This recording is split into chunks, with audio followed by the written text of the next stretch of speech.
जय माता दी। हमारा टॉपिक है चंद्र। किसी भी कुंडली में अगर लग्न के बाद सबसे इम्पॉर्टेंट ग्रह कोई है जिसको बहुत ही डिटेल में देखने की आवश्यकता है तो कोई और नहीं, वो है चंद्र। चंद्र ग्रह एक ऐसा ग्रह है, अगर वो पीड़ित है, अगर वो कमज़ोर है तो समझ लीजिए आपके जीवन में समस्याएं ही समस्याएं। अगर कुंडली में चंद्र पीड़ित होता है या चौथा भाव पीड़ित होता है तो कई तरह की समस्याएं आती हैं। अब हम आपको बता दें चौथा भाव हमने क्यों कहा। जब भी हम किसी कुंडली को देखते हैं तो काल पुरुष की कुंडली के हिसाब से जो चौथा भाव होता है वो कर्क राशि जिसके स्वामी चंद्र कहलाते हैं। तो चौथा भाव या फिर चंद्र पीड़ित हो, इसके बहुत सीधे सीधे एग्जाम्पल मैं आपको दिखूंगा कि व्यक्ति कमज़ोर होता है मानसिक तौर पे। केवल मानसिक तौर पे कमज़ोर नहीं होता है, वो कंफ्यूज होता है, याददाश्त शक्ति कमज़ोर होती है, माता को हेल्थ इश्यूज़ होते हैं और उसके सभी काम बनते बनते बिगड़ने लगते हैं।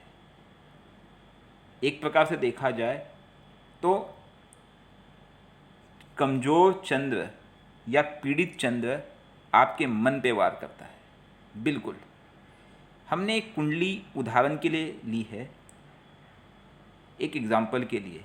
यहाँ पे चंद्र द्वितीय भाव का मालिक है। द्वितीय भाव मतलब जहाँ पे 4 नंबर लिखा है, जहाँ पे केतु विराजमान है, ठीक है, कर्क राशि। और आपको पता है कि चंद्र 2 नंबर में उच्च के होते हैं। 2 नंबर मतलब वृषभ राशि में, और 8 नंबर में नीच के होते हैं। और इस कुंडली की खासियत यह है कि चंद्र जाके बैठ गए छठे भाव में। सबसे पहले बात समझिए, चंद्र इंपॉर्टेंट क्यों होता है। जितने ग्रह कुंडली में होते हैं, चंद्र, गुरु, मंगल, शुक्र, बुध, सूर्य, शनि, ये सातों के सातों ग्रह में सबसे करीब कौन सा है हमसे। लग्न मतलब धरती, धरती के बाद सबसे करीब ग्रह कौन सा आया, वो है चंद्र। हमसे सबसे करीब ग्रह चंद्र है। और हम पे सबसे ज़्यादा ऊर्जा और सबसे ज़्यादा प्रभाव डालने वाला ग्रह कौन सा है, वो है सूर्य। इसीलिए जब भी हम कुंडली देखते हैं, 3 चीज़ों का ध्यान अगर आप दे दो, अगर ये 3 चीज़ें मजबूत है तो हमें किसी की चिंता नहीं है। एक है आपका लग्न, हमने लग्न के ऊपर बताया, थोड़ी देर पहले ही एक वीडियो हमने डाला था। उसके बाद होता है चंद्र, क्योंकि चंद्र मन का कारक है। चंद्र एक प्रकार से माता है और चंद्र सबसे नज़दीक का ग्रह है और बहुत ही तेज ग्रह है। और सूर्य, आपको पता है जितने ये सातों ग्रह है, देखिए राहु केतु तो छाया ग्रह, उनको भूल जाइए। जितने ये सातों ग्रह है, इन सातों ग्रह में सबसे तेज ग्रह कौन सा है, चंद्र। आपको पता है चंद्र बहुत तेज है, चलायमान है। एक नक्षत्र में 1 से 1.5 दिन से ज़्यादा नहीं रहता हो। एक दिन कुछ घंटे बाद तो वो एक नक्षत्र में उतना ही समय रहता है। यही कारण है कि जैसे मन में तरंगे घूमती रहती है, विचार घूमते रहते हैं एक समुंदर की लहरों की तरह, वैसे ही चंद्र होता है। तो चंद्र जब भी छठे, 8वें या 12वें भाव में हो, वो कभी भी अच्छे परिणाम नहीं देगा, भले उच्च का बैठा। हमने ये भी पाया हुआ है। यहाँ पे तो चंद्र नीच का होकर बैठा है। हमने ये भी पाया है कि अगर चंद्र उच्च का होकर भी बैठा है किसी की कुंडली में, और वो छठे भाव या 8वें भाव या द्वादश भाव में बैठा है, तो नुकसान देगा और उसकी महादशा अंतरदशा आपको बुला देगी।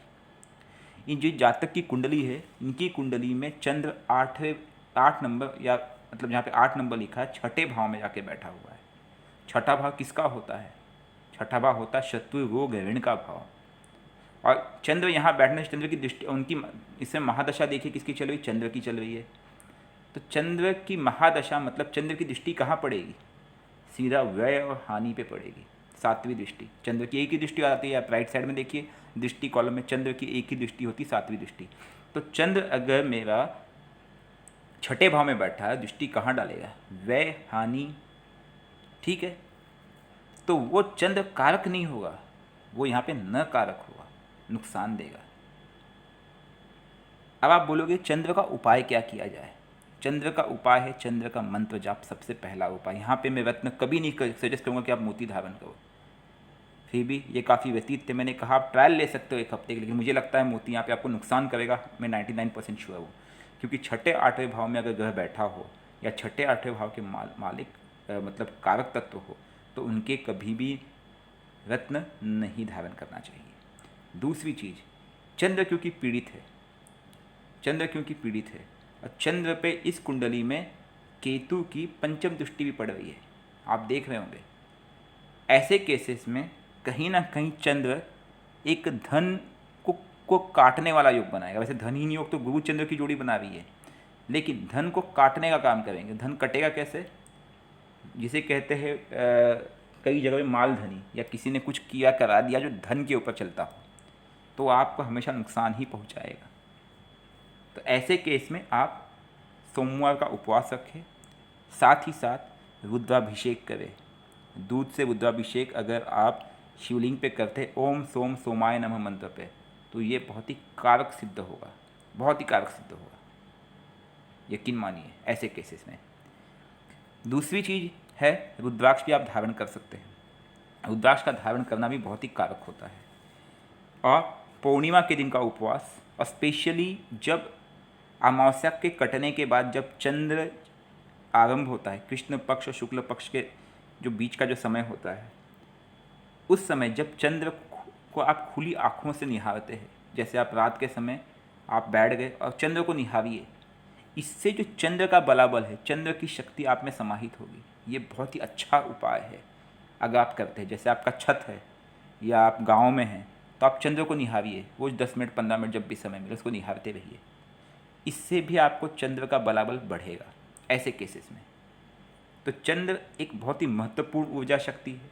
मैं तो कहूँगा जब भी आप कुंडली देखते हैं, जब भी हम भी कभी कुंडली देखते हैं, तो हम 3 ग्रहों का विचार करते हैं। एक लग्नेश, दूसरा चंद्र, तीसरा सूर्य। पहले इनकी भावनात्मक दृष्टि देखते हैं, उसके बाद हम देखते हैं कि भाई महादशा किसकी है, अंतर्दशा किसकी है, कोई ग्रह अस्त है नहीं है, और बहुत सारे नियम, उच्च का ग्रह, नीच का ग्रह, फिर दृष्टि चक्र, ठीक है, फिर नवमांश, चतुर्थांश, ये सब चीज़ें हम बाद में देखते हैं। लेकिन सबसे पहला जो सिद्धांत होता है वो होता है लग्नेश, फिर चंद्र, उसके बाद सूर्य, क्योंकि सूर्य पिता का कारक है।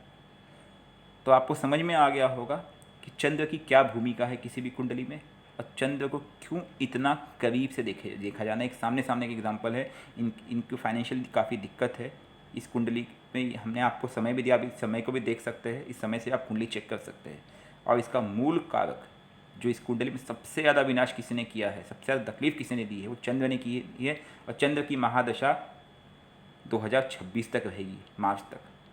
तो चंद्र का अगर उपाय नहीं करेंगे तो मैं बोलता हूँ खाने के लाले हो जाएंगे। मैं लिटरली ज़्यादा शब्द यूज़ नहीं कर सकता हूँ।